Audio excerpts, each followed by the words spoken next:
Hey guys, this is Mike Seeley, aka MJS Art, and you're listening to Marvel Collectors Podcast.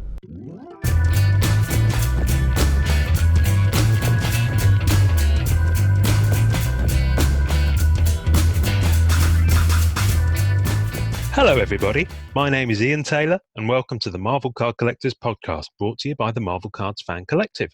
You can find our two groups on Facebook, details of which are at the end of this podcast. With me is my co-pilot in all things Marvel Cards, the best thing to happen to surfing since the Beach Boys and the decade that was the 1960s. It's Norrin Rad. Hey everybody, I love it. Hey, I love it. I knew you'd like it if I brought it back surfer related. I don't know, I guess I'm easy that way. Yeah. You are a cheap date, to be fair. True.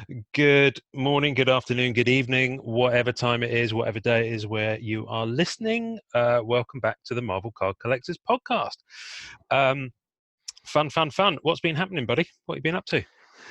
Oh, what have I been up to? I mean, I know on the day-to-day side of things, you'd have been doing laundry, you'd have been driving to work, you'd have cleaning, walked the dog, cooking. cleaning. Yeah, exactly. Things of that nature. Yeah.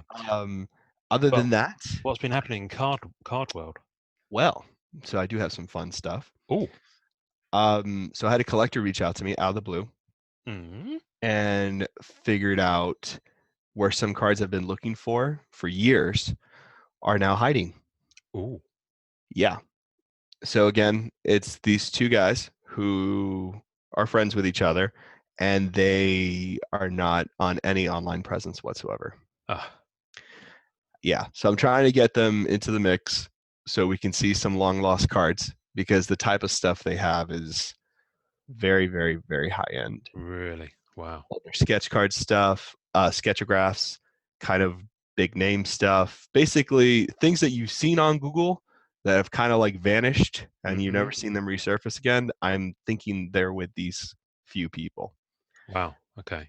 So yeah, there's some glimpse into who's holding this stuff. And I'm starting to think also that I started noticing that there's another resource, comicartfans.com, yes, where some collectors who collect original comic book art, which I took the plunge in and I bought something.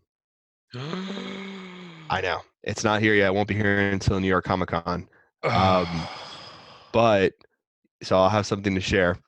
But it looks like a lot of those collectors did at one point get into sketchographs because of the names for the artists. Yeah. And they have stuff. So that is a resource. Those things do exist. There are some really cool sketch cards over there, older ones, newer ones, things of that nature. I got an amazing sketch card from an awesome collector who's in the group, who I'm not going to mention just in case, but he's just freaking phenomenal. He sold me a Lack Lim Silver Surfer from Marvel's 70th anniversary collection. Yes, I saw. So that was a really cool find. The colors on it are insane, and it's just extremely detailed for the amount of space that's there. And it's the Lack Lim cards that just look so good from that set that came with the archive boxes. You know, those 25 sketch cards that came with archive boxes. Yeah, and the full set and the parallel that's only in the archive boxes. Yeah, all that good stuff. So this was one of those sketch cards that came in that box. Wow, in one of those boxes. Nice. So that was pretty cool. Yeah, so I got that, which is great because I didn't have a Marvel 70th anniversary surfer yet, and I'd like to get a surfer from a surfer I really like, suits my taste. A surfer from every sketch card set from Marvel that he was in. So that's a big check mark off that, and I'm very much in love with it. It's a very good piece. It is lovely. Lack is some of his work is just incredibly detailed. Really good use of the space. I used to have a black cat by him, and I say used to. It just didn't quite fit my taste, that particular car. But he was certainly one of the higher end pulls at the time. I remember if you pulled a Lack Lim, it was kind of considered, on Scoundrel when people were breaking boxes. It was definitely considered to be. Sorry, something just made me laugh. I'll come on to it in a moment. So Lack, I know you're in the group, Lack, but I invited him in. So seriously, I'd love to get Lack at the top of this podcast.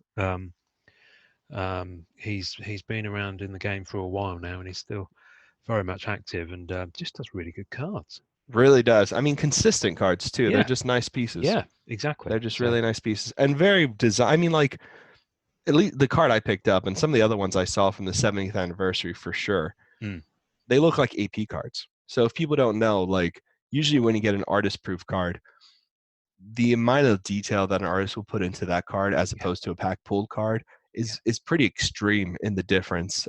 Usually. My cat decided to bother me. Ah! Now, what's your cat's not called Winston? It's called Nicholas. Nicholas is toy poodle, and Winnie is our crazy cat. Oh, right. I was close. Yeah, you were very close. But yeah, I think that's kind of cool. I don't think a lot of people know that. Like when you find an artist you like, usually their APs will be a little bit extra because you are contacting the artist directly, and APs are the price point's obviously very specific. But yeah, so that's pretty exciting to see such crazy detail in a pack pull card, and that's kind of the ones I try to go for personally. Nice. Yeah, nice. So that was pretty fun.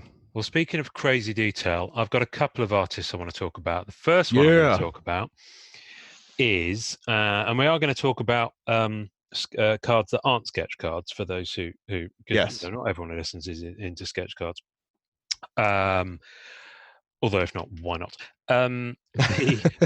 The artist intro for this week's episode is an artist who I discovered via Instagram, and I just love some of the stuff he's been posting. Take about Mr. Mike Seeley on Instagram at Mike_MJS_art. Or you can go to his website, mikeseeley.com, which is Mike, M-I-K-E, Seeley, S-E-A-L-I-E.com. And there's a really cool shot, over-the-shoulder shot of him posing, looking mighty fine, drawing Spider-Man. And he's done Star Wars for tops. He's done Marvel for Upper Deck. There's a really nice gallery, and it's really nice. He takes a lot of pride in presenting himself and doing this stuff. He's got some good stuff on his website. But for sure, what I really like, I mean, his Instagram is great. I mean, he's got over 1,100 posts on his Instagram, so he really does, put the work out and get himself out there, which is why I'm more than happy to reach out to him and represent him and get more eyes on his stuff. But on his Instagram, he doesn't link to his website. He links to his YouTube channel, which is definitely worth checking out. He's got some stuff on here. He's Psylocke coloring process, Thanos art time lap. He's got some really nice little content that he's put on here. SDCC 2018 video. It's worth checking out. But yeah, Mike, thank you for agreeing to do that. He's clearly on Premiere because he's got on the top of his Instagram feed. He has a post on there. Yeah, he's got a couple of commissions that he's got pencils on there from Marvel Premiere APs, which look really cool. Actually, it looks like a Magneto and not sure who the female character is. Emma Frost. No. Emma Frost is the card on the right as I'm looking at it. Oh, I think that's Savage Rogue. Yeah, I was going to say it looks like Rogue, but it also looks like Shanna the She-Devil. So yeah, Savage Rogue would be the in fact, it does. It says #Rogue in the comments. So does it? I should probably just read it. But he's done a really nice Spider-Man with a spider just dangling in front of his face. I think that's cool too. I like his gambit too. Yeah, the gambit. I was about to say the gambit is cool. And, So, yeah, Mike, your money is always good here. Nice work, sir. Thank you very much for doing the intro. I love it. It looks like he might have done some Walking Dead stuff as well. Possibly. He did some Star Wars stuff too, and he was on Flare as well. Yeah. Yeah, he's doing some good work. This is good. Really and cool. It looks like he does a lot of work.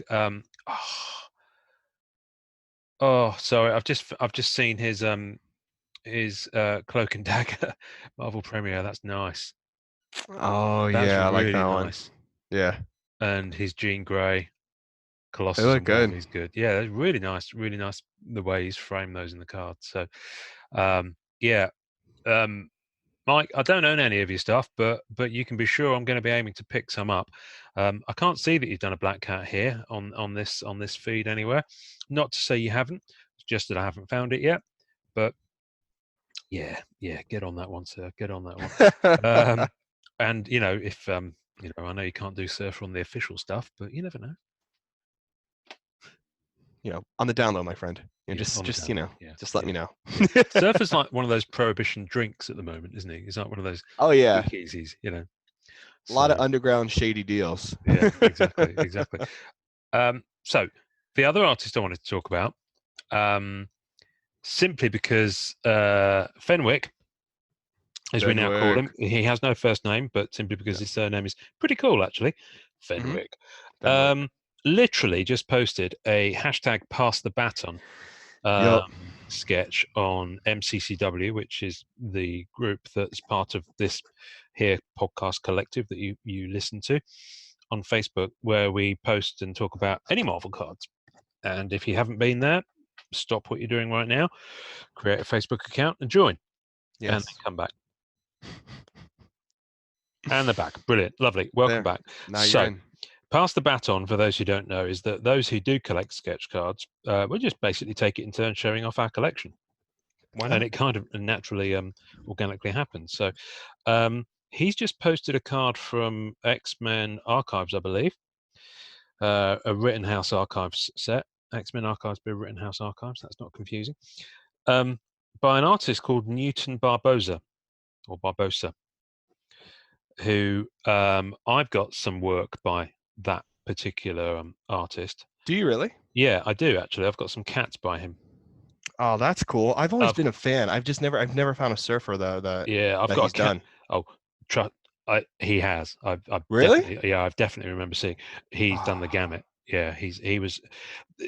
I say is because I don't know if he's still active. I haven't seen him on any Upper Deck sets. Not to say he hasn't done it, but I think I'd have seen it, given the volume of sketches that we have coming through the group these days. So I Googled what made me chuckle earlier on. I Googled Newton Barbosa.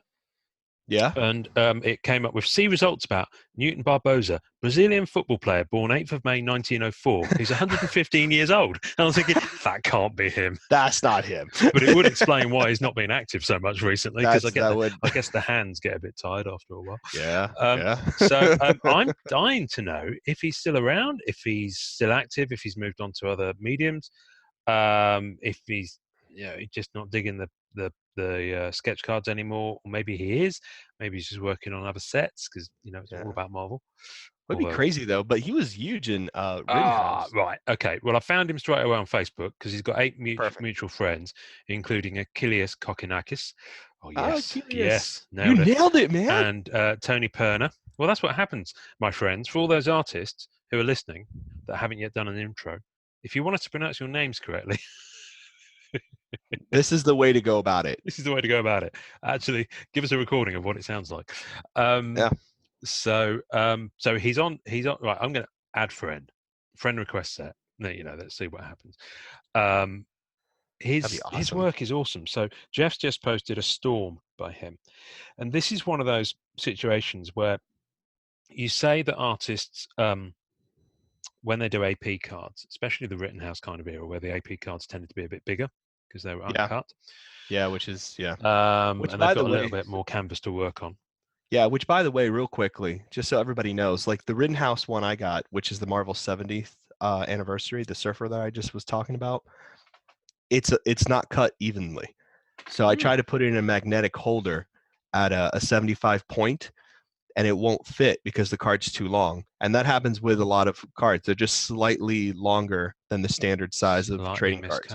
Oh, wow. Yeah, so what you do, easy fix, is you buy the 180 points, and they fit right in there. I'm nodding like I know what you talk about. So 180 point with the magnetic holder. Okay.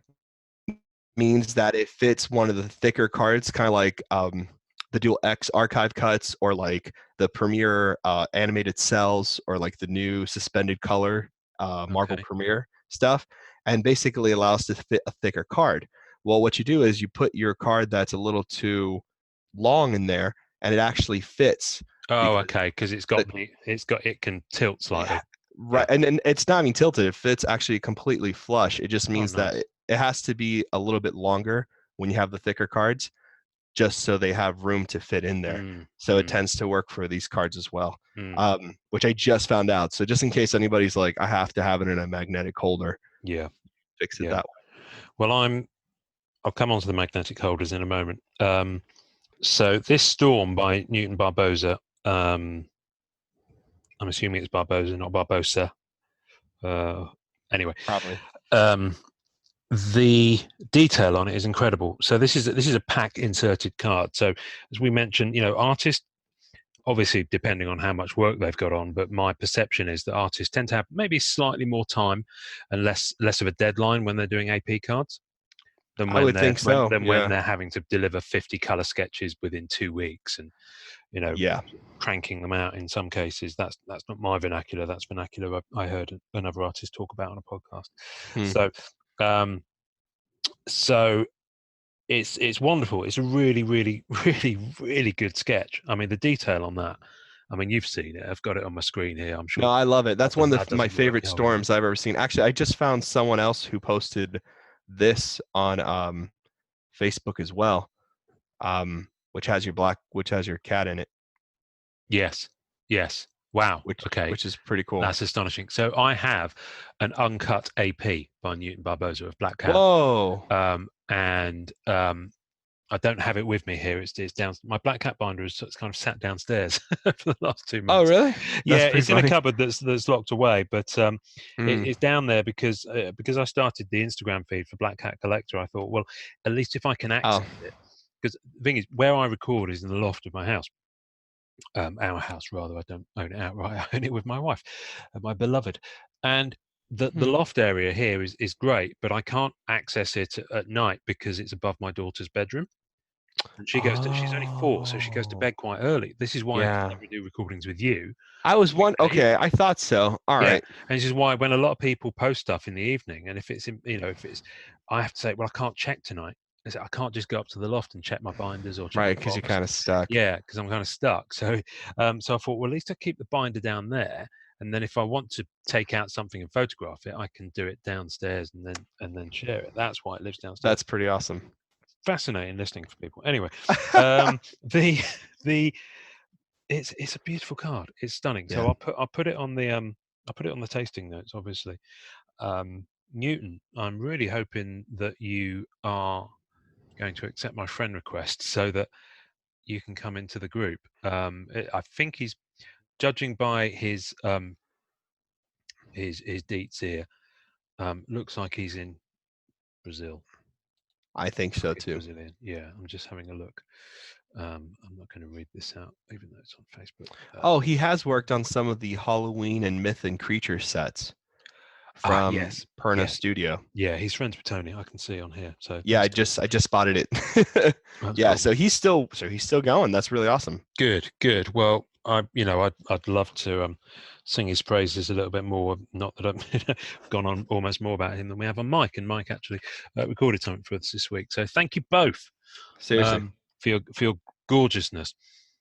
I had a couple of really nice pickups this week. Oh, nice! I'm excited. Tell me. So the first one, in fact, I've just sent you photos of the two of them. The first one I'm going to talk about first. I haven't had a chance to Google any more about this, but regular listeners, and if you're not a regular listener, then come on. You can do this. You can do it. Will know that I have previously talked about San Diego Comic-Con promos and things that you can only get at San Diego Comic-Con, usually because they're handed out as freebies and goodie bag things. And I pick them up when I see them listed on eBay, because I've not been lucky enough to make the pilgrimage, because for me it very much is a pilgrimage. Yeah. Definitely a chore. It is. Now in 2019, so this year, I saw this on eBay from American sellers, and I was kind of like, I'm not sure if I want that. I'm not sure how big it is. I'm not sure. I couldn't quite get a sense of it. And then I saw an eBay seller in the UK list a sealed pack, So I bought it, and what they are a set of 6 cards, Marvel Studios, The Infinity Saga, and each card represents one of the Infinity Stones.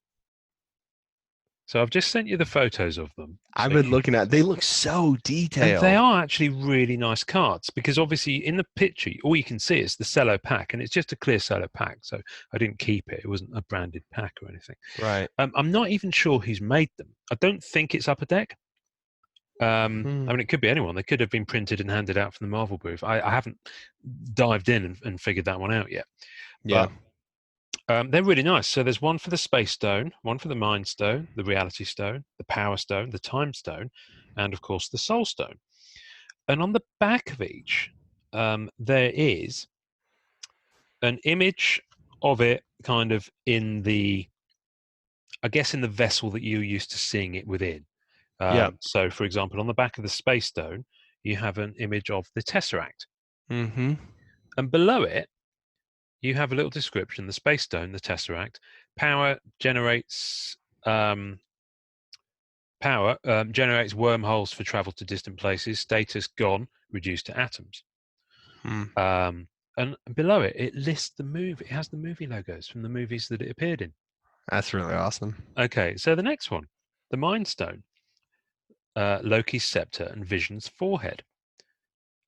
Power, able to manipulate the minds of others. Status gone, reduced to atoms. And again, it lists the movies below it. So it's really cool. I love it. You got the Very Reality cool. Stone, which is the ether, which for the Dark World. And then, of course, the Avengers, Infinity War, and Endgame. Power Stone, which is Guardians of the Galaxy. That's the one that did the dance off, bro. Yeah. Around that one. The Time Stone, which of course is Doctor Strange's Eye of Agamotto.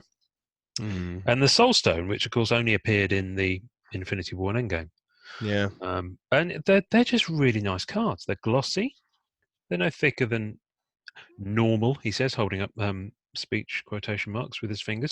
They're kind of normal thickness, you know. Yeah, so 35. Still, you know, no, a bit less, probably 25. 35 is kind of the slightly thicker Marvel Flair kind of thickness from the really? 90s. Yeah. Okay. So I think 25 is probably around normal, 20, 25. That's probably right. So they're nice. They're really nice. They're really glossy. I think they look great. I love the design. I think the colors are really, really vibrant. And they're nice and subtle, and they're nice, simple layouts, but they're very clean in execution. It's just a really nice little 6-card set. Yeah, I tell you what, this does sit really nicely beside. It sits really nicely beside the 2018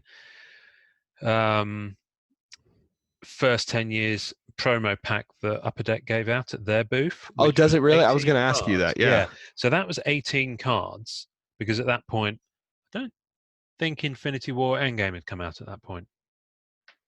Can't remember. Anyway, but it was all the movies up to and stopping just before, I believe, Infinity War.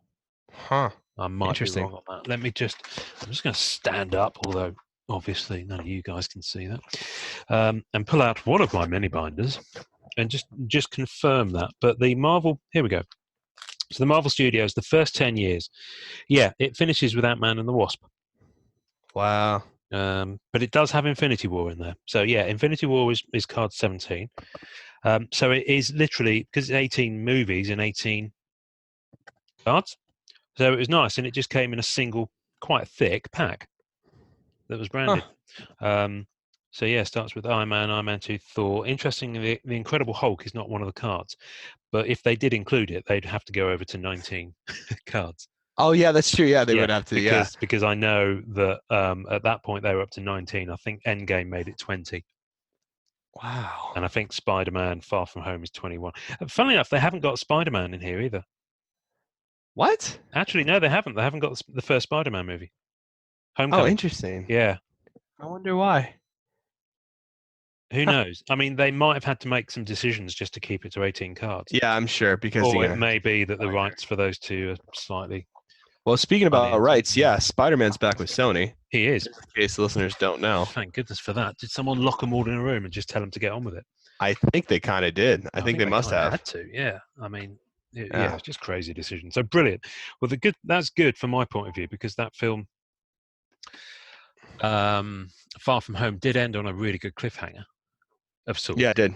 That kind of led into the next movie. So yeah, looking forward to seeing how they resolve that one. But they've announced a release date as well, I believe. Yeah, the 2021. Yeah, they're not hanging about. What 2021, 2022. Who knows? I'm pretty. Let's just kind of shrug at each other. We'll just shrug. We'll just, Well, who knows? Welcome to the Marvel Card Collectors podcast. Come and listen to two guys shrugging at each other for 2 hours. Well, the thing is, I just tweeted it. I tweeted it yesterday on the at the MCC Pod Twitter feed. Go check it out, people. Although nice. My time constraints, I've just been crazy with work, and I've got a mad few weeks coming up because I was in London for the London opening of Marvel Universe Live. Yeah, which was good. So I've now seen that twice in a week, pretty much. That's cool. The promoter had us in a suite at the O2, and there was beer. That's all I've got to say. Dear me. I cannot actually find the tweet anywhere. So who knows? Spider-Man is back in the MCU. Here we go. Right. July 16th, 2021. So they need to get cracking on that. Yep. So they're going to move. Yeah. Good. All right. Happy days. Tom Holland, welcome back, sir. We knew you could do it. The other thing I wanted to talk to you about was the Marvel Beginnings boxes arrived. Oh my God, yes. Okay. And I have now opened all 3 of them. No. Now, I did video the second one, but it's not a great video. I didn't even see that. Where'd you upload it? I haven't yet. That's the thing. I just haven't had time. It's stored in my phone. No. I felt bad. I was like, oh no, did I miss it? It's stored somewhere. I have recorded it. And it was fun. It's fun doing it. It took longer because it's a really nice Marvel Beginnings Series 3. There's a lot of cards in a box. So I'm just going to hold up just for you just the base cards from the box. Are you serious? Is that many? Yeah, it's 24 packs, 7 cards a pack. Oh wow! See, I'm used to the premium sets because I'm not used to that. Yeah, exactly. No, those were the days, my friend. Those are the days. That's a lot of blubber. That's one pack. That's 2 boxes. Sorry, rather. I'm holding these up here so listeners can't see them. Anyway, there's a lot there, and those are the base cards. So I've got to sort through those now. Bearing in mind, there's 180 base cards in this that start with cards 361 and go up to I think 540. So I've got those to sort through. I'm just going to hold up the Watcher for you here.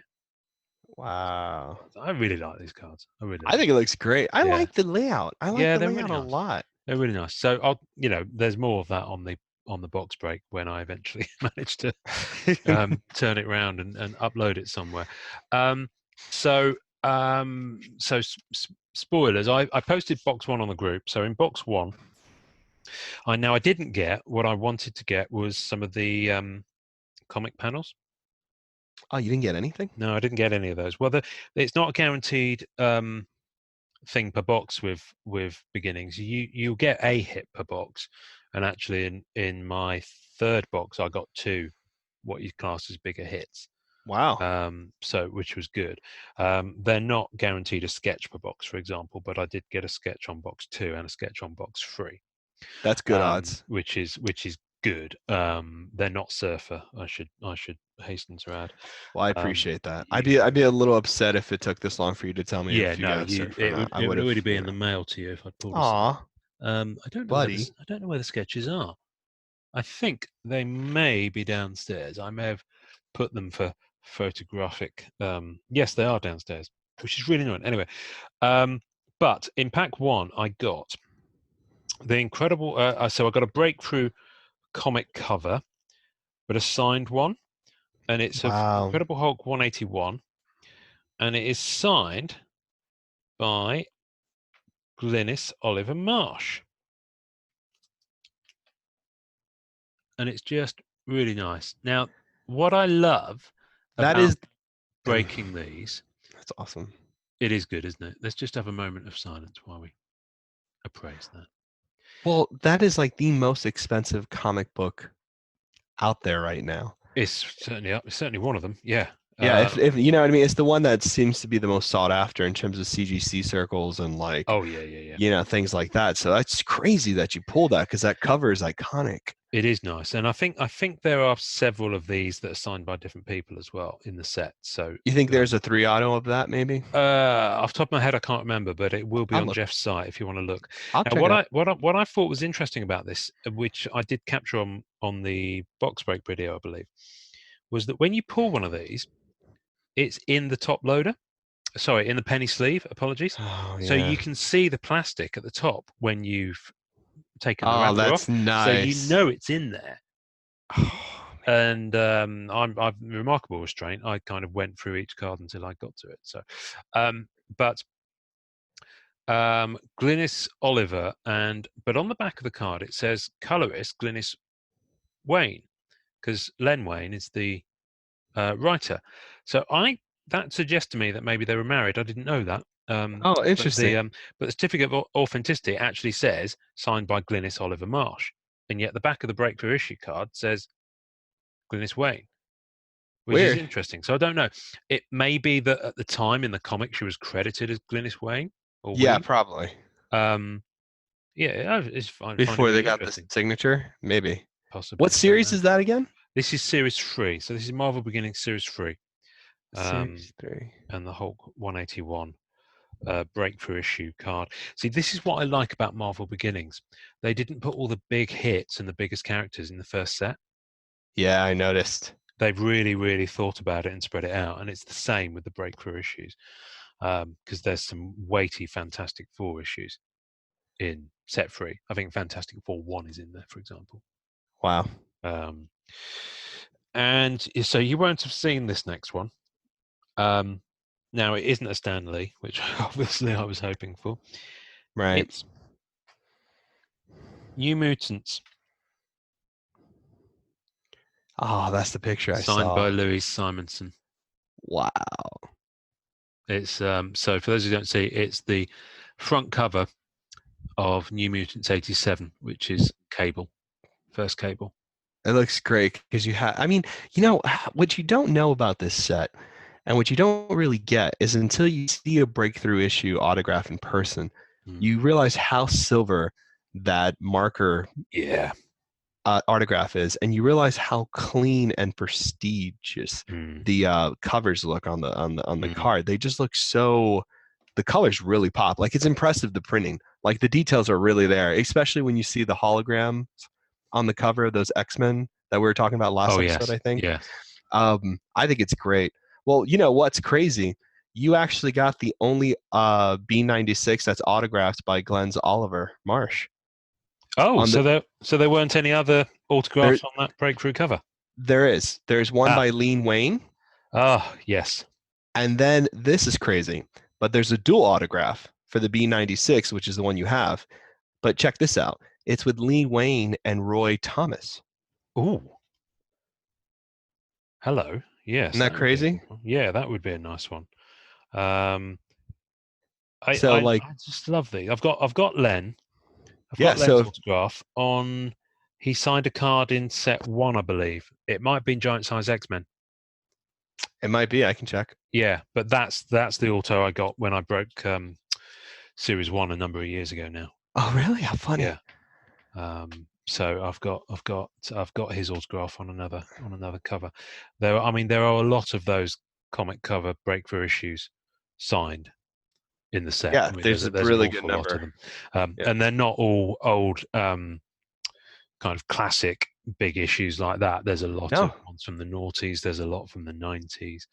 Yeah, it's a good range. I mean, it's really an nice amazing spread. There's we've talked about this before, but there's some on eBay right now because someone, selling their massive collection of collecting all these, and you can see them in binders. And it's just, honestly, if I had the money and interest to do it, this is something I would definitely collect. Yeah. And have a full binder of 100%. Yeah. They are wonderful. For me, the breakthrough autographs are probably one of my top 5 things I would probably say are the things to collect in terms of, prestigious lineage, scene authors. You know what I mean? Like it Nice. does such a Yeah. great look at all these things that have come past, present, and future. It's a Yeah, really good accumulation of product. it is. Really good So stuff. I'm going to send you a couple of pics now as we talk, and it'll take a moment for them to come through to you. But this is kind of queuing up my next hits, I'm excited. if you like. So first box, I got the Hulk 181 Auto. Second box, I got the New Mutants Wow. site signature and a sketch. My phone is just taking ages to send these pictures now. And the third box, first pack, I got a hit. What'd you get? Second pack, I got a hit. No way. Yeah. What? And then that was kind of, I mean, the base and the chase are lovely, but I haven't actually tallied up to see if I've got the full 180 set yet. The villains die cut, I'm probably got maybe half, if that, and a load of doubles. They're in.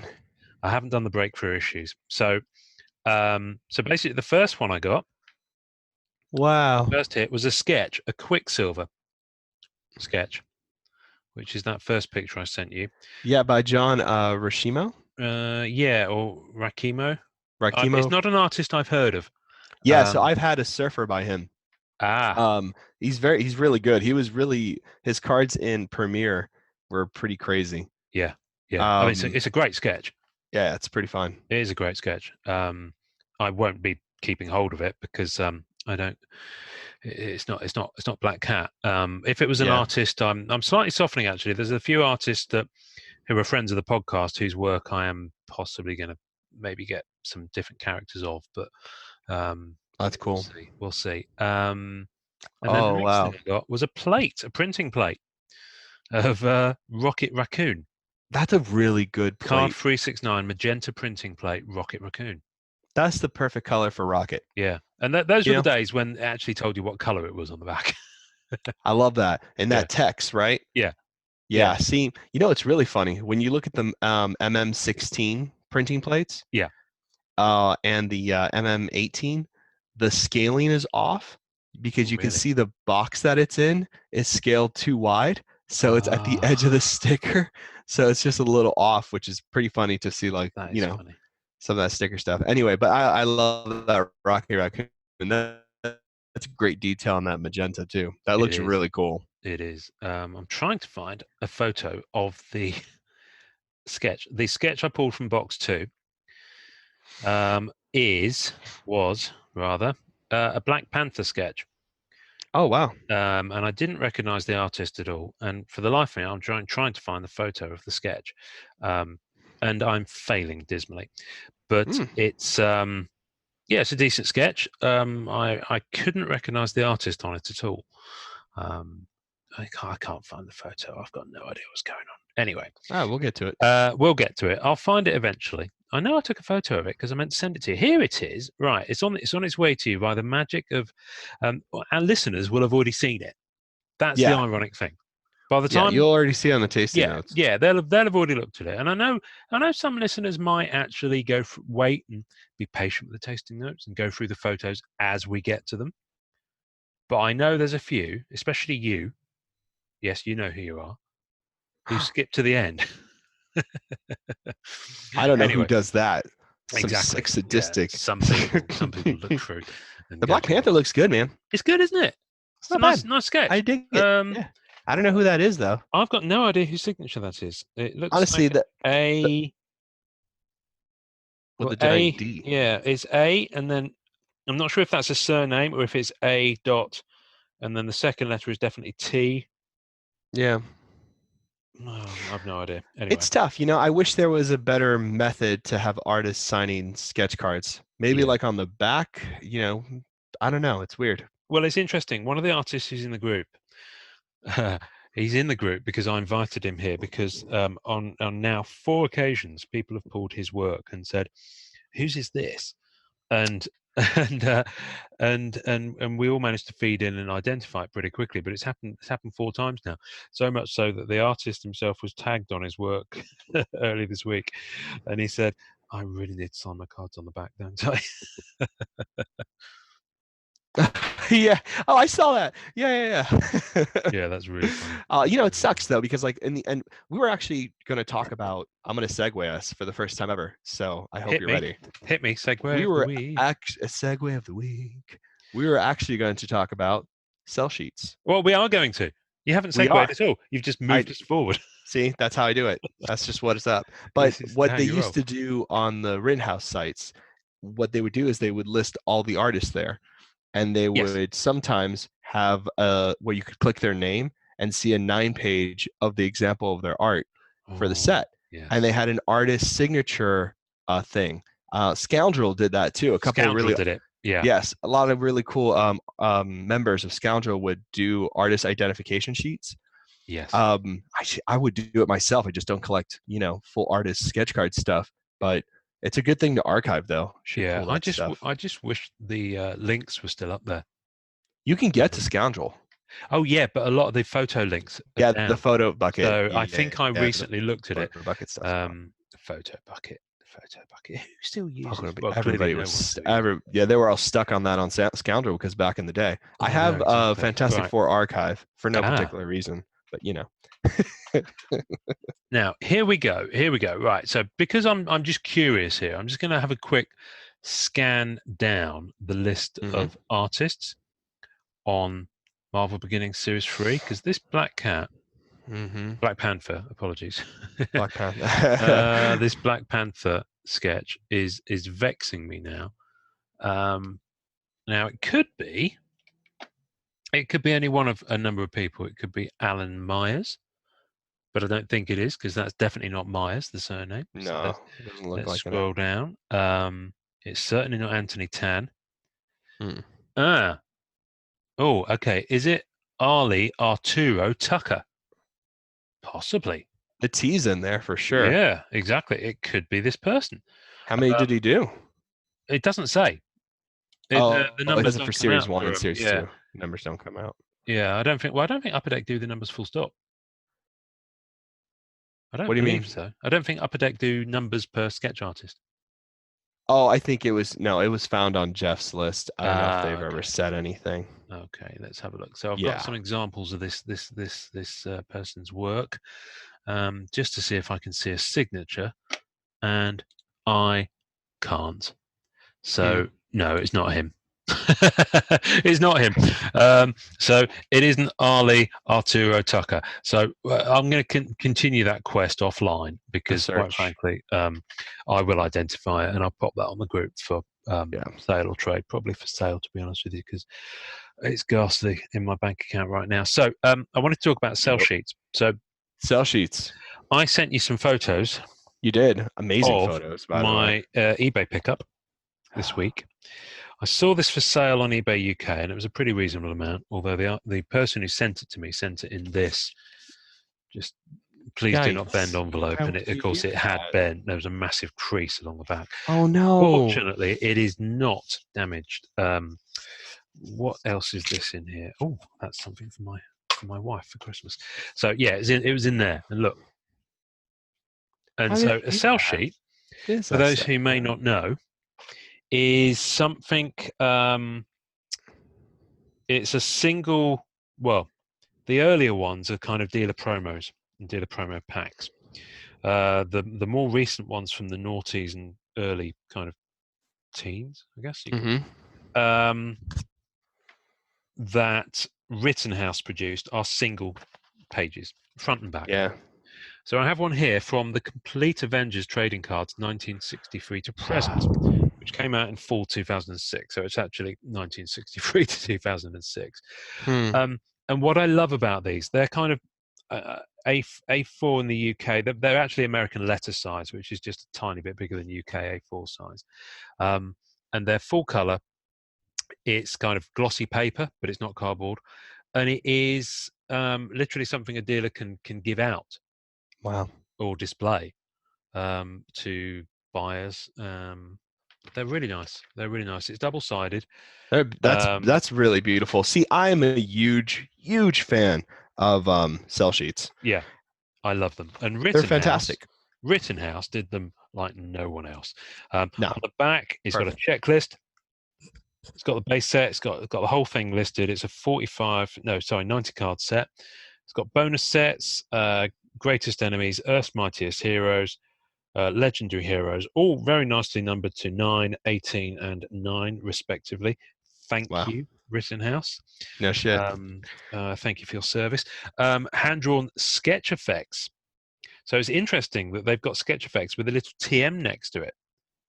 So actually, in this set, they have got the trademark license to use the word sketch effects. That's interesting. I wonder what was coming out at the time to separate it from other things. I don't know, but it is one of the earlier Rittenhouse sets. Yeah, because it was 2006. So it is possibly. I've not got the order down in my head of Rittenhouse releases, but it may have been one of their first ones with the license. But it's got full 2006, one coloured sketch card per box. So it calls them sketch cards on the front. Sci-Fi-Hobby.com for dealer inquiries, call 919-620-8626, which is an American number. It occurs to me, do you want to ring that and see if you can get them to come on the pod? Yeah, I'll call them right now. Sure. Brilliant. It's Saturday, they'll be closed. And it's really nice. It's got pictures of the sketch effects. It's got a Stan Lee sketch effects card, which is there's 100 of them. So that's one of the chase things. Look. You ready for this? Go on. You know who has that, right? Well, one of them, because there's 100 of them. But well, yeah, I think the Stan Lee. Does Kevin 1 have it? Yeah, Kevin 1. Yeah, it doesn't surprise me. We've not gone into the Rittenhouse years with Kevin yet, and that's not what we're doing on this. I'm looking at the sell sheet, and not yet. It tells you what's in the case. So then it's got limited sketch effects cards, only 100 cards Stan Lee, exclusive case topper TBA, exclusive collector's album card, autograph card TBA. So the binder had an autograph card in it, according to this. Yeah, the binder, according to this sell sheet. I'm also looking at the checklist on Jeff's site just to check, because often these are printed. Yeah. What is printed in them doesn't actually always come into production. Fun fact. The MM96 one is actually incorrect. Yes, we discovered that, didn't we? Yes, we did. What was the incorrection? Remind me. It was the double impacts were not correctly listed. That's it. That was the big one. We spotted that was the big one. There was something else, I think, but that was the big one. Yeah. I mean, brilliant sketch artists working at the time. Yeah, the best guys in the biz. Wow. There's some good people here on here. And anyway, so I'm scrolling down. The card album, it had a Roy Thomas exclusive autograph card in the binder. So the binder. Now this is cool. I love this. The binder had a binder. It had 9 pocket pages, so it came with the pages in.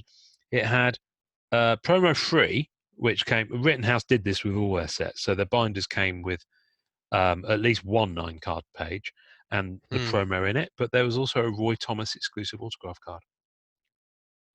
Isn't that brilliant? What an exclusive, man. That's so cool. Yeah, I really need to snap up some of these binders.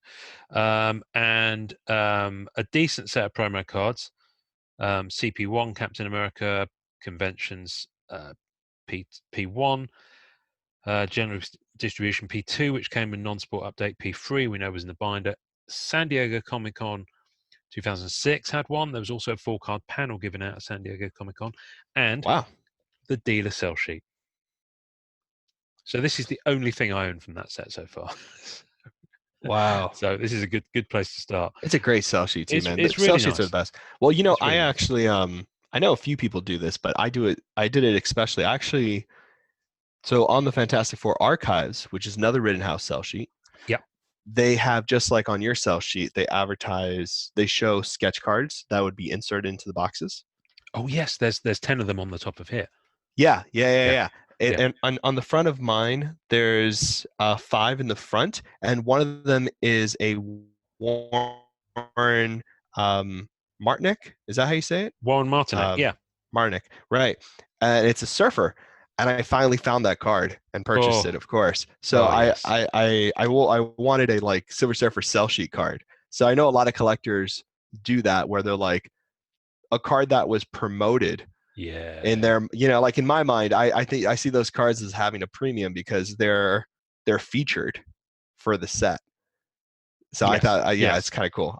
That's why I really love cell sheets because of that. Plus, you get to see like the way they're advertising things, all the hidden gems. It's nice. I mean, it's really exciting. It's really nice, and it's really exciting. I definitely owned more of these, and for the life of me, I don't know where they are. I don't have one for Spider-Man Archives because I just that's a cool one. Well, no, that's the thing. I've just looked on Jeff Allender's site, the checklist, and it doesn't list one for Spider-Man Archives. Maybe it doesn't exist. Which is and I would have thought it would be on there, but having said that, you know, not every site is foolproof as good as Jeff's site is.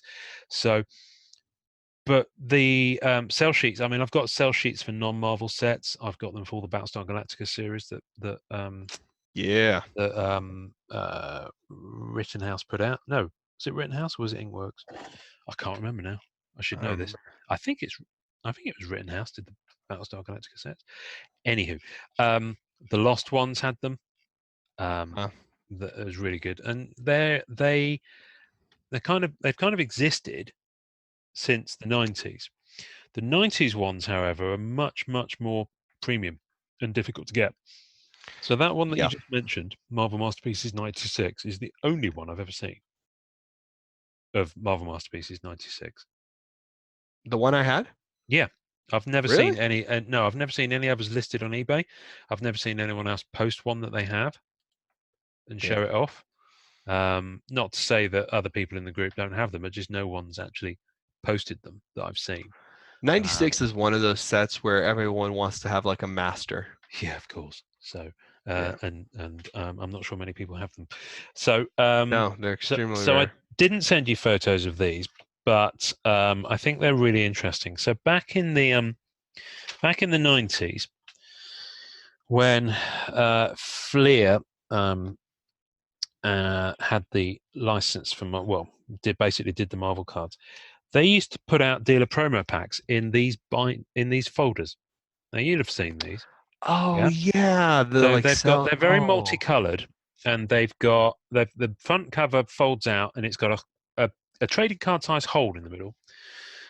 We will put pictures of these on the tasting notes, but just to describe it, you've got the 4 brand logos on there. You've got Fleer Ultra, and it's in gold print there. Fleer Ultra at the top.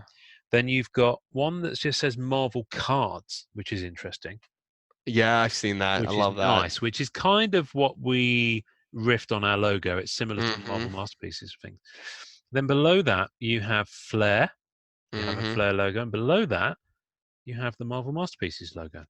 That's a crazy good folder. Which is really nice. So these folders. Now, this is an empty one, but it folds out 3 ways. Okay? Whoa. Like this. So it's quite big. You can see on the back that it's got kind of very bold blue, green, purple, red, orange colouring that says Fleer.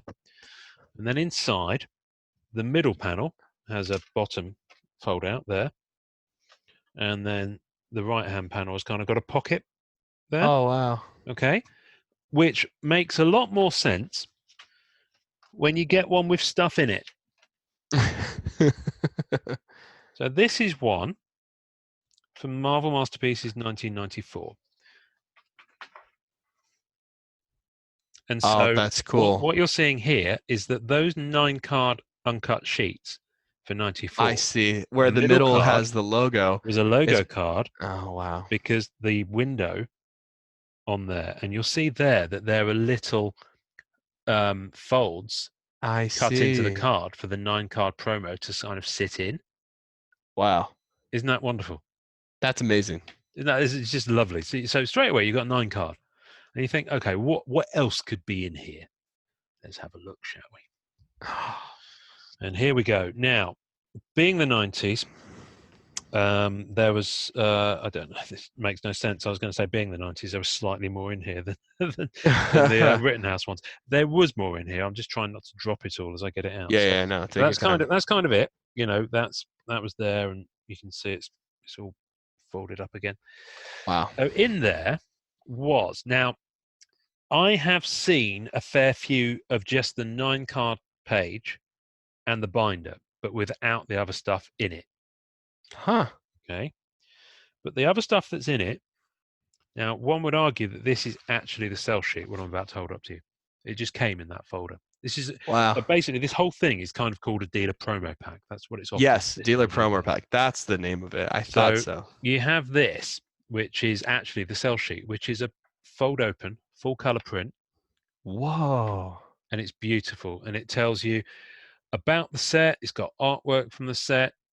It's got a Q&A with Greg and Tim Hildebrandt. Good evening, Greg, because I know you listen. I hope. It's got a picture of Greg and Tim. It's got pictures of the artwork. It's just stunning. And then on the back, it tells you what's in it. It's got a checklist. Q&A continues. Available in October at stores everywhere. Don't be caught short. I love that. Isn't that lovely? That so much. Well, yeah, I love that so much. Actually, so that sits inside. That's amazing. I haven't finished yet. Wow. There's more. There's more. There's more. And then you have paper. It's just literally like office paper, but from Fleer, so it's printed. So you've got the checklist. Then you have, this is really interesting actually. So this people will find this very interesting. Just now, you probably can't read that altogether, so I'm going to read it out to you. It is the really minutiae detail of the product. So it tells you the item number. That's good stuff. 20-box case. That's important. That's interesting. A description, 4 cards, 10 cards per package. The UPC numbers for the pack, the box, and the case. It has the case cost, the box cost, and the pack cost.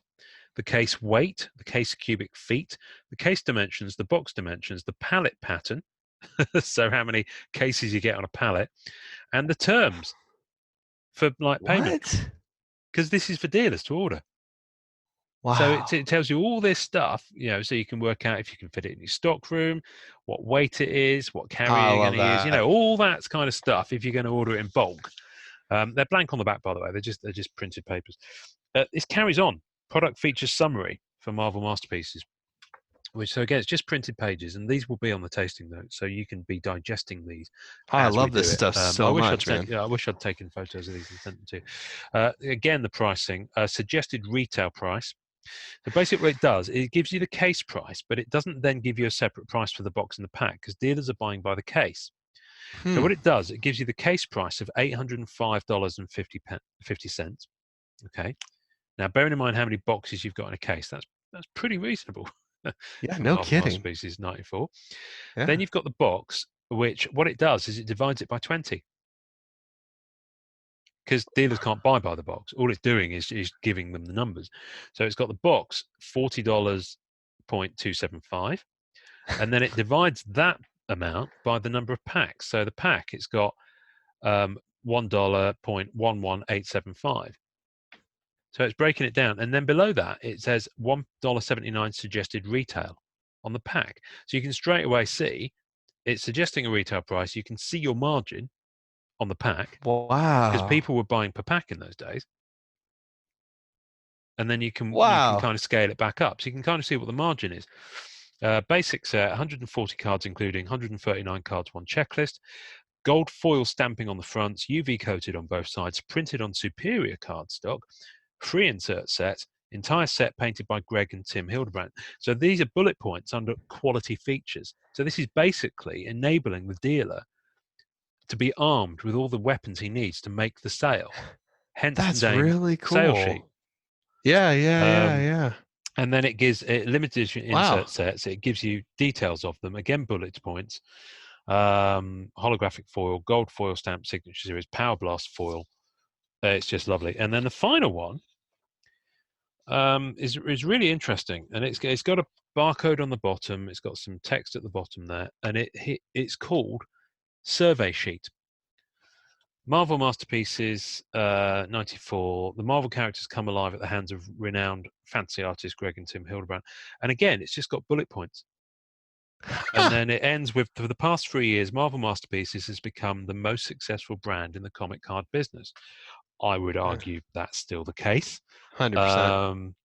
And yeah, there you have it. It's just really interesting. So this is proper industry B2B, business to business information sent out by the people who make the cards to the people who stock, retail, and sell them, in order to give them everything they need to be able to get pre-orders in and start ordering and stocking. I love it. Isn't I it great? absolutely love it. That's amazing. So I have the one from 94. Now, I know that there is also a poster. I don't know if it went in the dealer promo pack, and I bought it off eBay separately, but it is a poster that's designed to go up in a store window. And Right. It's a poster of that Captain America image. Oh, yes, I've seen this. That's on one of the uncut panels. In fact, it might be on the back of this uncut panel. Yes, it's that. It's that image, that Captain America. Yeah, of the Captain. Yeah, see, I've seen that. That's amazing. So I have got that poster. I don't believe it came in the promo dealer pack. And I have it stored separately, but I do seek to unify them. I will probably store it in here because it's the same size as two of the pieces of paper, so it's probably double letter size. It's a really nice little promo pack, dealer promo pack. I have seen people in the group Marvel Masterpieces Collectors, MMC. There is one of these almost identical, but for 1995, which I really want to own. I don't believe the 96 one came in this folder, but I don't know that for sure. Isn't that interesting? I love it. It's a really nice collectible. So I'd love to get one of those. I don't think it exists for 93, because from 90 Masterpieces 93, I've not seen it out there. But 93, I think it described itself as the last series from Skybox or something. So I think it went over to Fleer at that point. Oh, probably. And so this is very much produced with the branding from all the sets all those brands that appeared in 94. So Flair appeared in 94. Fleer Ultra appeared in 94 in terms of the Marvel sphere. I'm not sure about other, because I love how 90s the cover is. It's so perfect. So 90s. It's brilliant. It's so 90s. I also have another one of these. This one's a little bit beaten up, and inside here is there's no 9 card on this one. Now this is an interesting one. This is just a double folder. It's not got the triple. So it's not got the space. You know, that third panel that had the pocket, it's not there. So there's a variant of the folder that they go in. Now there is slot space at the bottom of here for a 9-card panel to appear, but I didn't get one with it. Right. However, I do have a 9-card promo panel from this set. And it is... I mean, what a great display option, though. Like Fleer Ultra Spider-Man Premier Edition. Wow. That's such a good from piece. 95, I believe. So this is... So I would say this is probably a 95 edition folder for the dealer promos. And it's nice, and again it folds out. Isn't it beautiful? There's a lot going on there because it's a big set. It's a Spider-Man Premier Edition. Fleer Ultra was a big set. All this wants me to do is like to make something like this for the group. Like I love how this is laid out. You'll do it now. You've got the idea. You bet you that'd be crazy cool. Do one for 2018. That'd be crazy. Yeah, that would be, because I know you've already got. Well, I know you've already got some of the artworks and swirls and things worked out from things you've done. Spider-Man by Peter Scanlon, Carnage by Dimitri Patelis. Good evening, Peter. Good evening, Dimitris. You have you got the Black Cat by Boris. Oh, damn. On the back, Spider-Man by Dave that cool Venom. Inside. Cool. Yeah, all that Venom. It's just beautiful. I will be scanning these in. But what it does on the inside is it talks about the other stuff that's going on in Spider-Man universe. So it says these are the toys that are out, these are the comics that are out, and you've got Spider-Man that's cool. 400 cover there.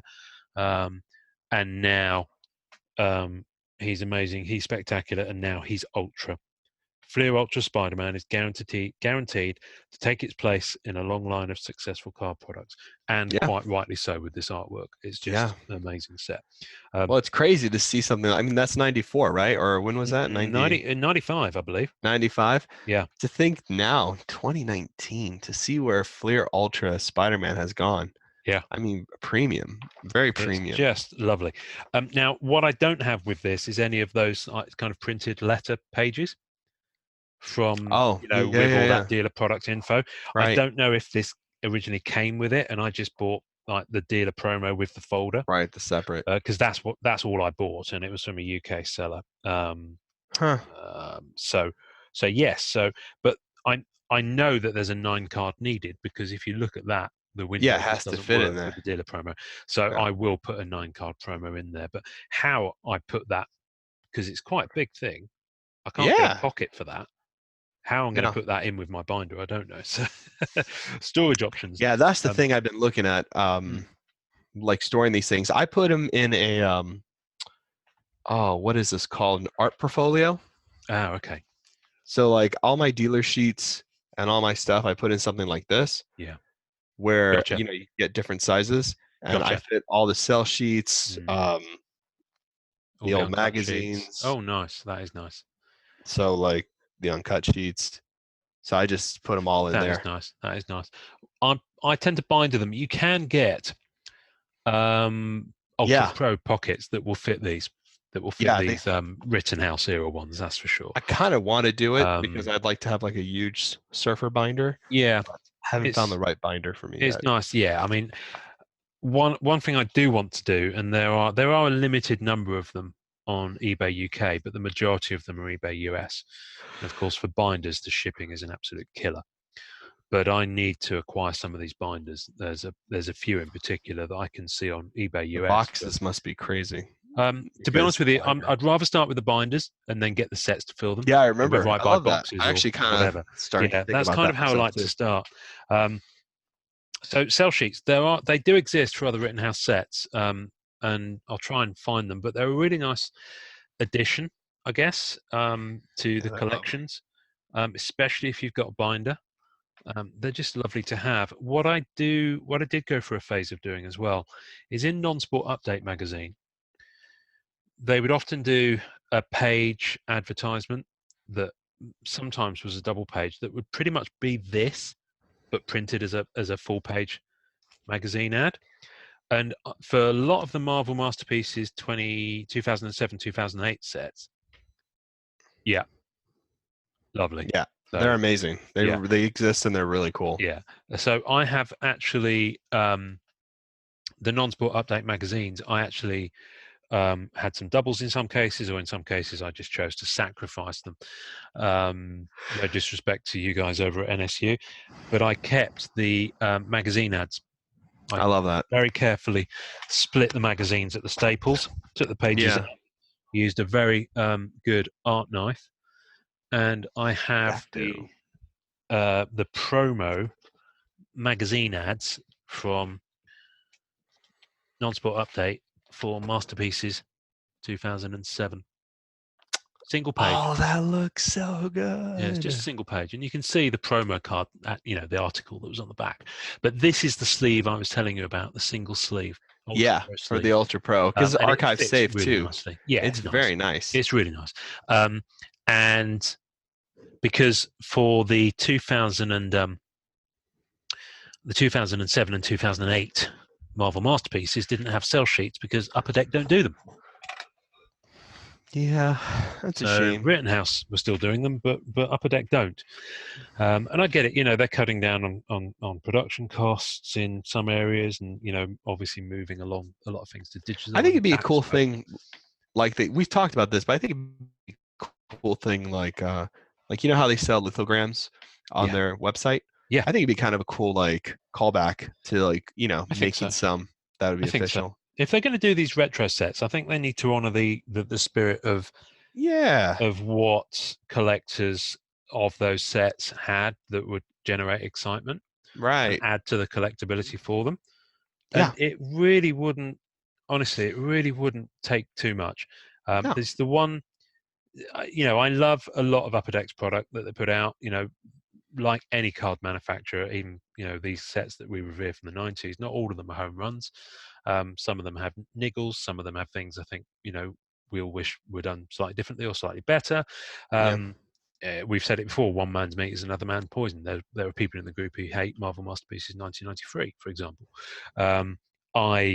It wasn't one of my favorites, but I've grown to love it because the artwork in it, the design of it might not be everyone's taste, but the artwork in it you cannot fault.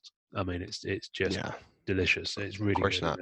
There's a lot of Jusko work that didn't make 92 in there. There's Brian Stelfreeze, there's Bill Sienkiewicz in that set. Ray Largo, I believe, is in 93. Apologies, Ray, if you weren't. But some of the the art in Marvel Masterpieces 93 is astonishing. But anyway, that's a slight segue within a segue of saying that segues.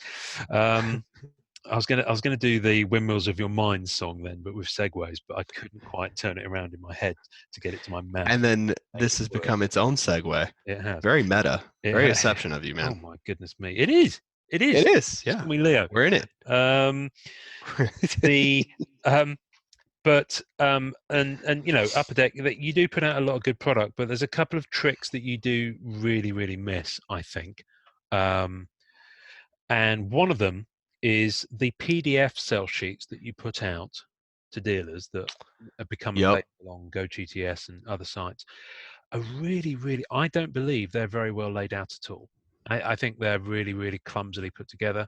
I don't think they show off your products to the best, in the best light at all. I don't think there's any. They're just a really odd choice of promotion.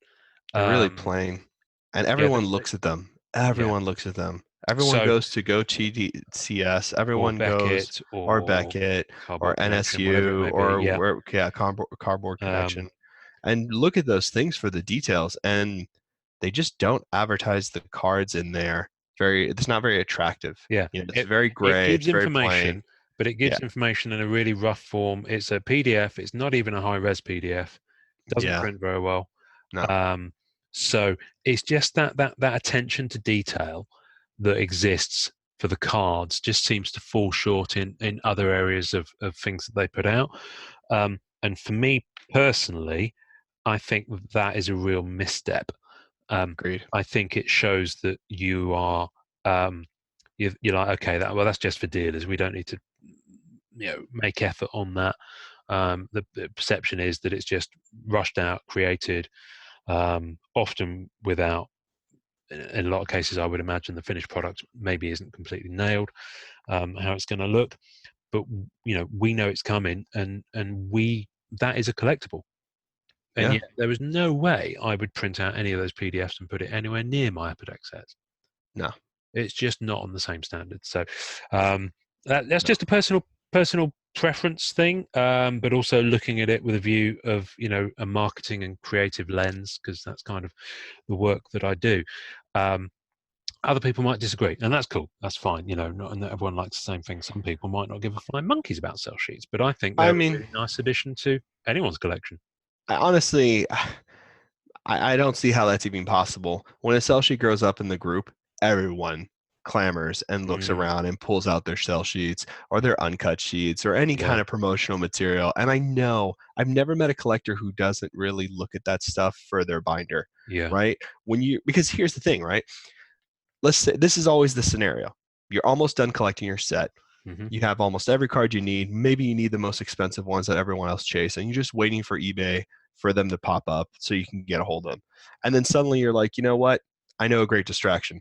You get the binder, you get the sell sheet, you get the promos, and then you start hunting that stuff, and it's just like this little extra bonus round of collecting. Yeah.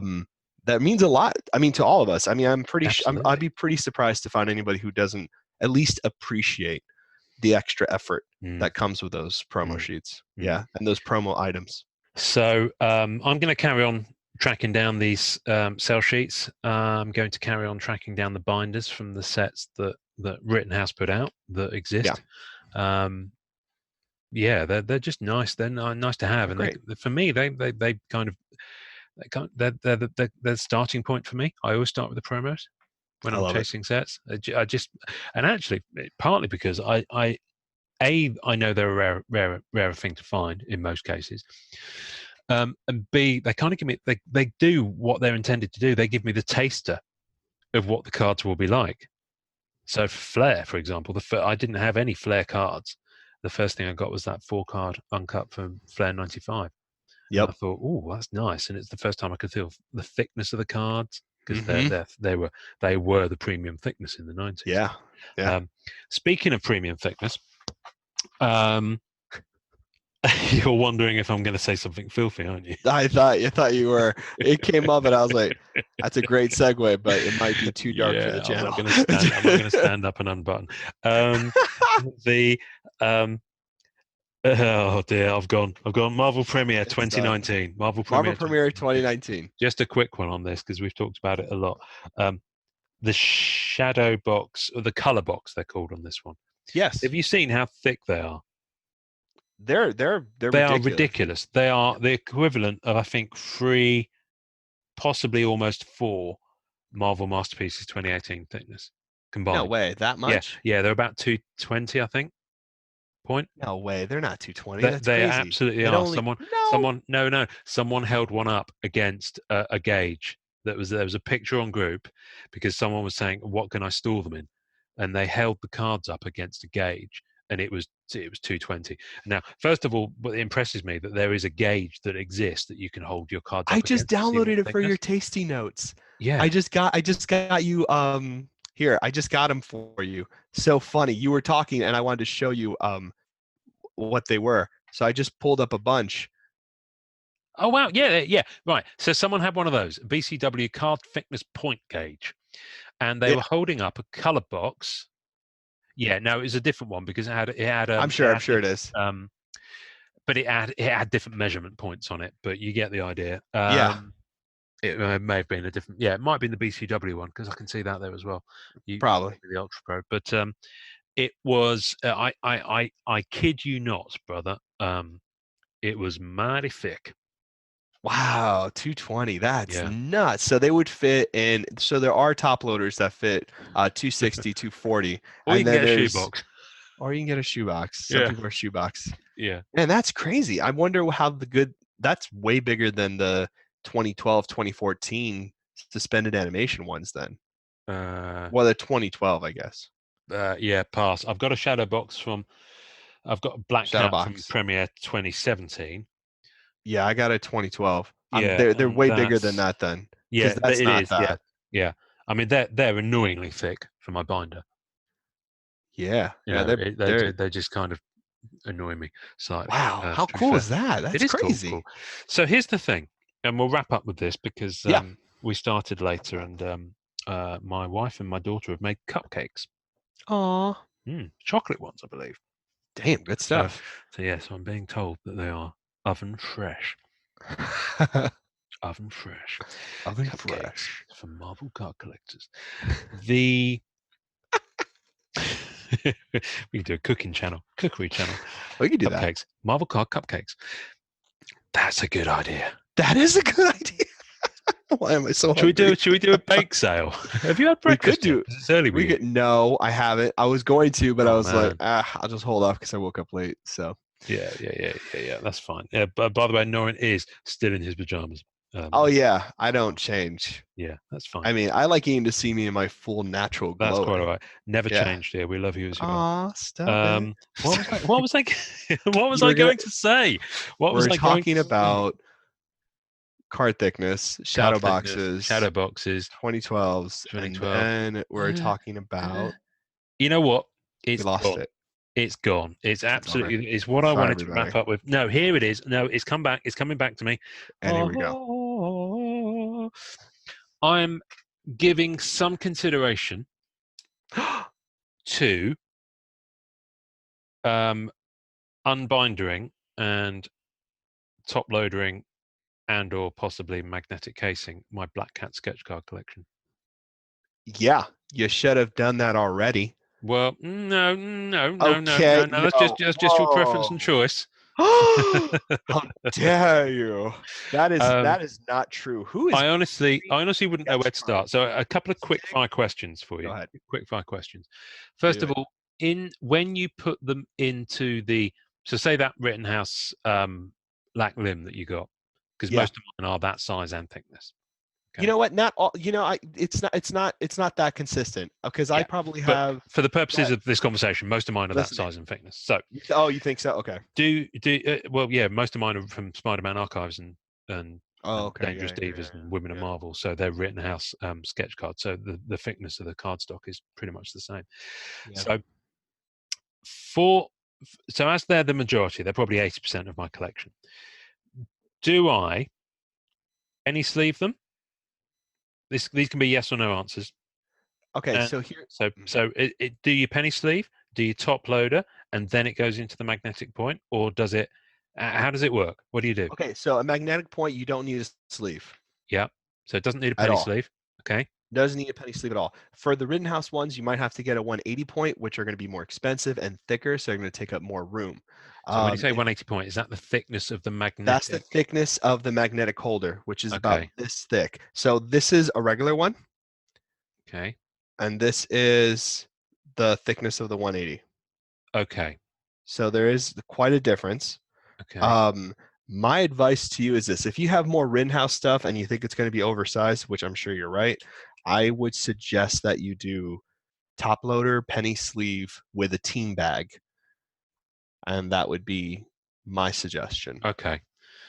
Right. I'm with you on that. You know, because if you want to do all magnetic like me, like I don't have a big collection like you do. Like I maybe have like less than 30 surfers, Okay. you know, because I'm pickier. But you've got your base cards in that as well, in that kind of storage solution. Base cards I have in the top loaders. Ah, okay. In that shoebox thing. So that's how I do it. Okay.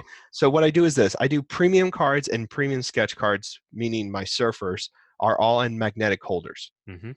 So like MM16, MM18, all that kind of stuff are the autograph ones from like Breakthrough, Marvel Beginnings. That like all the big stuff is in magnetic holders, just because for some reason I'm sure penny sleeves are fine because they're PVC free. Yes. I just don't know I don't know. I've Pretty spoken to much other all that stuff is archival now. Has to be. I'm pretty sure that's okay. So I don't know. I just do the magnetic holder one because I like the feel, because they feel more secure. I like how crisp it looks. Plus, my collection is so small that I maybe have less than 30 surfers. I can pull them out and look at them and just check them out if I wanted to. But for all of my cards, like my whole master collection of Silver Surfer cards, I do all of those if they're like all of those are basically in top loaders with penny sleeve and in a team bag, which is the plastic bag you put the top loader in. Gotcha. Yeah. So you can, just in case it falls or it's overprotective. I can be honest. You know what I mean? That's not it's it's overprotective, but that's how I do it. I want a binder. Here's my thing about bindering. I want to binder all this stuff because I like to flip through pages and look at my master set. Yes. And I like that about sketch cards too. And I've played with the idea of putting sketch cards in a binder. I was obviously just kidding. What always stops me is three things.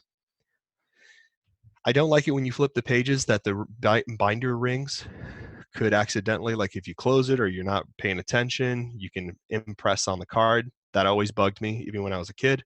The other thing is some of the pages, the Ultra Pro 9-page plastics, like in certain binders, they tilt.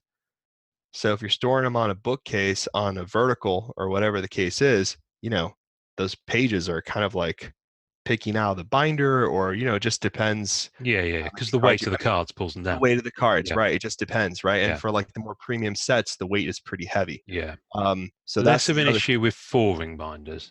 Right. But still a concern. Yes, that does. It's a concern, not necessarily a great one, but it's definitely a concern. And the last one is that dust getting in from the top, and hitting the top of the cards and doing discoloration type of stuff. Now I could put them in plastic in a penny sleeve upside down, and put the card into the page, so it wouldn't be terrible, because people do that. You do. I don't like doing that. I don't tend to penny sleeve stuff when I put it in a thing, because you end up with a double layer of plastic, and it That's can why I don't wrinkle, like it and either. it just doesn't look very nice. Yeah, it doesn't look very nice, because then you lose all the detail in the card, because then you're looking at through like 2 layers of plastic. And also, that's kind of like the last thing. I don't like how pages, they get scratches. Like, you flip them and look through your cards, and I look through my cards all the time. I know people are like, how can you look through the same cards over and over again? It's what I like. But when I look through my cards, it's what we do. It's kind of what we're into. When I flip my pages and all that stuff, that's why I started putting tracing paper between my you said, which really works, because it keeps them very clean and nice, but otherwise they scratch up. I prefer this method, which is the let me get it.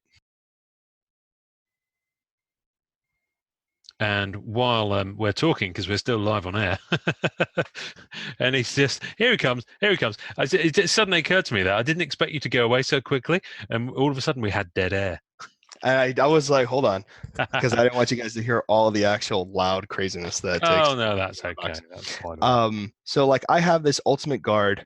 It looks like a shoebox, like, the card box or whatever the case may be. And you open it up, and in sits all of my cards. And what's really nice is that when you get to the thicker stuff, like in Marvel Premiere, the later stuff, and you're looking at all this kind of stuff, I don't have to be in a binder page and stuck with a few pages that are really thick, some that are really thin. Thickness and range doesn't matter with top loaders. And there's no dust coming in, because this flap is always closed. So that's there. Nice. And this fits quite a lot of cards, and for me that really works. And I keep messing around with the idea of doing binder, but I don't know. I keep stepping away from it. I don't know why. I don't want to, because I prefer to look at them in a book. But I haven't found the situation. I think for me, I think I need to. Well, there's a couple of things. First of all, there's some oversized APs, the Rittenhouse ones. So what would I store those in? So I do this. So there is, Jesus, I can't believe I'm doing all this to you, Ian. I am so sorry, listeners. I guess this is helpful. I can do a video. I'll show you guys a video. That's what I'll do. So this is a mini art portfolio. Yes, gotcha. And I used to have more, but they fit these guys, and it's totally acid free. Nice. That is nice. Yes. Okay. And it's a great little gallery piece. It's and the kind corners of like a are mini book that you slide things into. So if you've That's done it. It's a mini art book. Yeah. It's a mini art book. Yeah. And it's an art portfolio piece, and no dust. I keep it in a little computer thing. Well, you're keeping that in a jiffy bag. By the looks of it. It's not a jiffy bag. It looks like a jiffy bag. Oh, it's in one of those. Okay. It's in one of those. So when you buy electronic goods and you go. Yeah, because they're dust free, because electronics and hard drives can't have dust on them. Yeah. That's nice. It's pretty clever. Nice. It's nice. A fix. It's a fix. So I don't know. I might do it. I might not. I think because of the fact that over the last few years there's been a couple of cards that have kind of broke the mold. No Boys Allowed was a chase card on one of the upper deck sets. There's a card with a bit of wood in it. There's a Black Cat related one. There's the Shadow Box from Premiere 2017. The two panel sketches from Marvel Premiere. Of course, they're bigger as well. Yeah, they are. Although they would fit in that art portfolio. Is that art portfolio double-sided? I mean, can you see the back side, or has it got black background on it? No. It has a black paper, so you just take out the black paper. In that case, I thought so. Okay, that's good. So that could work, because I do like to see the back of them, because sometimes that tells you what set is. There's artwork on the back. Sometimes it's nice. It's interesting for me to see if the medium that the artist has used to do the image has bled through. I just find that fascinating to see. It's me too. Like some markers did that. Like I have some surfers that have like yellow on the back. Yeah. And it's because of the type of markers they use and so forth. But Yeah. I mean, the color hasn't faded; it just has that stain on the back. Yeah, well, there's color bleed through some of them as well. So, I mean, it's fascinating stuff. So, who knows? You know, go with it as you may, folks. Just don't put them on the wall in direct sunlight. Don't ever do that. Yeah, I mean that's like the biggest no. Yeah, I mean obviously. Yeah, to anything. This is to all comics preference. or cards. I'm mostly kidding. Exactly. Yeah. All right, mate. We've done well. We've done well. Thank you, everyone, for listening. As ever, we have dropped the episode where Kevin 2 made his first appearance. That isn't even the right word, even if you've been on the podcast, because we don't appear. They hear us. We don't appear. But Kevin 2, bless him. So I eat cards, or as I misread it, leet cards. He sent me some feedback on Instagram because he heard the episode. Oh yeah. He said about halfway through, mention was a bit of an understatement because I said we mentioned you on the podcast. That was bizarre listening to hear you go through our correspondence, but also pretty dog dang cool. And origin of his ID, I eat cards, is actually my profile pic on Scoundrel, the Ron Spencer sketch of Wolverine eating pizza off his claw. So how funny. I quite like that as an origin of someone's like username. Coming from a sketch card space. I mean, that's really interesting. He's West Coast US, and he's well up for coming on. He's going to do us a voicemail at the very least. He's also gone into character collection focuses and stuff like that, but I'll save that for when the voicemail comes on. So Kevin 2, thank you very much. Kevin 1, as ever, thank you very much for your support. Always. All of you guys who listen, oh my goodness me. Sorry, I've just been scrolling on Instagram and Fred Ian has just posted his Thanos. I saw. Single panel sketch. My giddy aunt, that's nice. Speaking of my giddy aunt, it's her birthday today, so I need to ring her. And also, speaking of Fred Ian, bon après-midi, monsieur. He has put an AP of his on eBay. Is he started? He started. He's there. He posted something on the group a couple of weeks ago. Now I understand why he posted it, but he was kind of, this is how I do things. He doesn't take AP requests. Yeah. At all. I have a feeling it's because he's so popular. He's probably difficult to manage. He might have had issues with people who are slightly less tolerant or aware of that in the past. I don't know. I'm just speculating as to why he might do that. Well, I was probably. I remember. Yeah, I was actually talking to him through Instagram when all that kind of stuff started happening. Oh, okay. Because he asked me about what it's like. We talked briefly. It was a long time ago now. Oh, okay. And I think he was just like, let me just do the characters I like and the characters I feel comfortable with and all that kind of stuff. Yeah. So that's exactly what he's done. He's very comfortable with Black Cat, as anyone who'll see his Instagram feed will know. He frequently does commissions, much bigger, full-size artworks. Some that have been displayed in galleries in France because he has done gallery openings and shows and things. As you would expect, he is a very, very, very, very, very good artist. His Black Cat AP that he did, character of his choice, got listed on eBay, and as I speak, it is up to just over $700. $760, 9 bids, 1 day and 2 hours left. It's beautiful. It's a beautiful, beautiful piece. Yeah, the pink background with the diamonds. It's solid. Yeah, and it's small, but it's incredible. I mean, you think how big that card is? It's a trading card size. To get all that detail. Yeah, and that's why that card is $760. 9 bids with 1 day, 4 hours or whatever it is to go. So who knows? I did see it when it first got listed. I think it got listed with a start price of $300, I want to say, and it had before someone bids. Yeah, before someone bids, it has a make offer option, which disappears once the bids come in. So the first one there could have made an offer. So, if I had the money, which I don't, I could have gone on and offered $600, for example. But I didn't because I haven't got the money. And by the time I looked again, even if I had got the money, it had bids, and it went up to £700 within the first few hours. $700 rather. It really did. So it's only had one bid since then, which is nibbled. Yeah, people made their claim. So who knows? Who knows? But yeah, gorgeous piece of work. We'll post an image of that one on the tasting notes as well. Norrin, it's been emotional as ever. My friend. Who knows what we're going to talk about next week? Any listeners want to fire on some suggestions? Please do. We tend to talk about these things as kind of our journey through the hobby. Yeah. You know, what we experience and what we see. Mm-hmm. And I've definitely got EPAC stuff I can talk about on the next episode.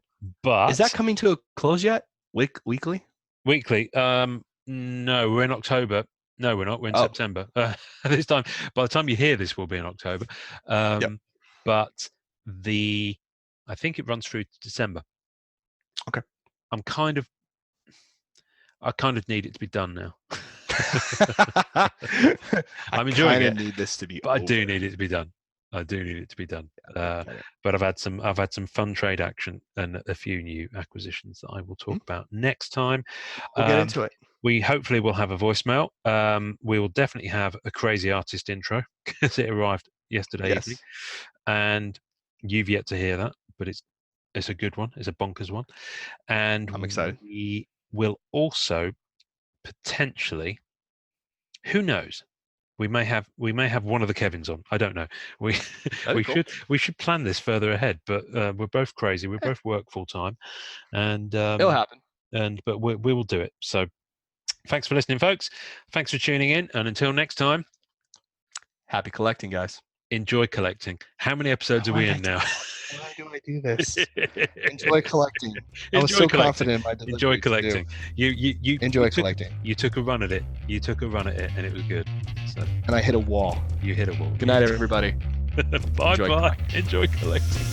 Thanks for listening to the Marvel Card Collectors Podcast. You can subscribe via our home on anchor.fm/MCCP. Leave us a message via that link with questions, comments, or just to say hi, and we may even play on the show.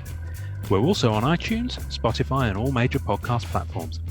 Our podcast is at the MCC Pod on Facebook and Twitter, and you can find links on our Facebook page to the two groups MCCW, Marvel Card Collectors Worldwide, and MMC, Marvel Masterpieces Collectors. On Instagram, find us at MMCollectors and at Sketchcard Hive. The great music we use is called Rocket Power by Kevin MacLeod. Thanks to the collectors, artists, and creators who support the Marvel Cards Fan Collective. We'll see you next time, and remember, it's a small hobby but a fun one. Make mine Marvel and enjoy collecting.